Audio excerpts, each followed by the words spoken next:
The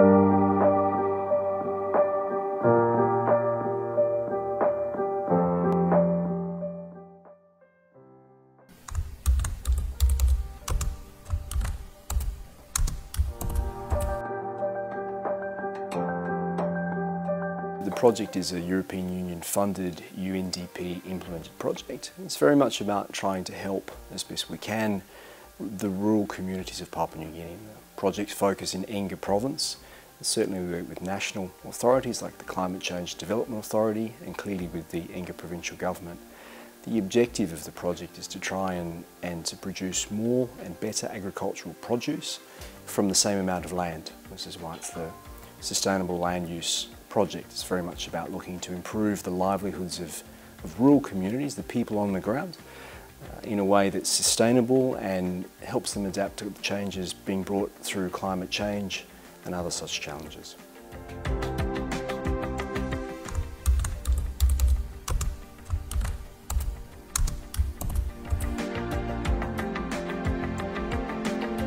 UNDP's role is to provide, it's to deliver the project in the field, and it's working in partnership with the Enga Provincial Administration, with community-based organisations and communities themselves.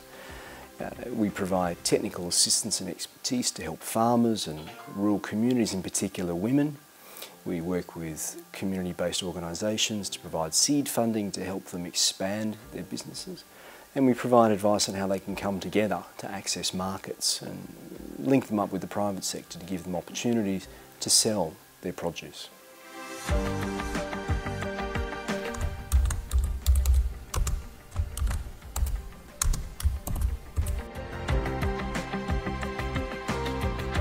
The project really is looking at three things. It's looking at improving the productivity of the land using the same amount of land. How do we do it in a more sustainable way? And with that, the project is also trying to address climate change, both adaptation but also mitigation. So it's trying to protect the natural resources of provinces like Enga, where they have a large forest cover, and we know that's very important for carbon storage and for climate mitigation, but also looking at how we increase productivity in a more climate-friendly way to help farmers. And then finally, we're very much looking to work with communities to open that access to markets. So how do we take some of the most remote communities in Papua New Guinea and give them an opportunity to access the private sector and sell their produce, bring incomes into communities, help put children in school, people access health centres, improve infrastructure, and work with the provincial authorities to think about the long-term opportunities for these communities and beyond.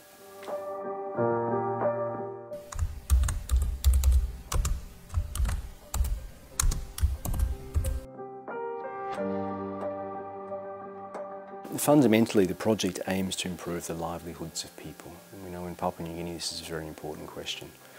The project is very much focused on rural and remote communities, and we know that about 80% of Papua New Guineans live in rural and remote communities. At the moment, many of those communities don't necessarily access services, or they're a long way from government services and other such opportunities for improving their lives. The project very much is about the grassroots and taking development from at the national level through the provincial level and into the communities. In doing so, we think we can reach the most number of people in need.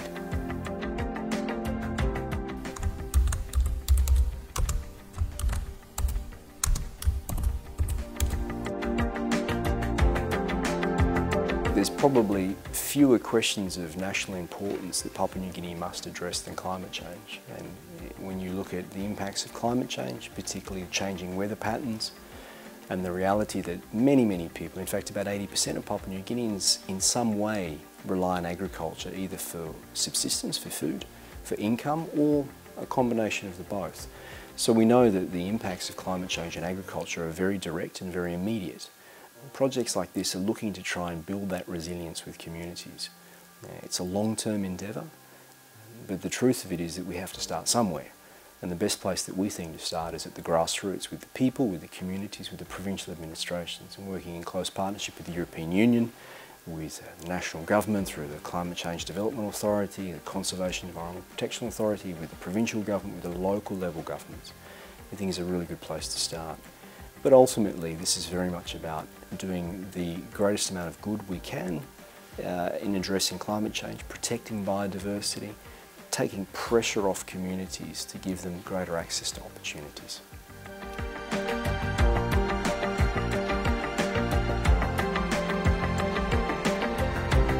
I'd like to take the opportunity to thank the European Union for its generous support, and in particular through the European Union, the citizens, the people of Europe who value their partnership with Papua New Guinea, and I think ultimately have allowed us an opportunity to be part of a global initiative on landscape management and improving the opportunities for people for better livelihoods.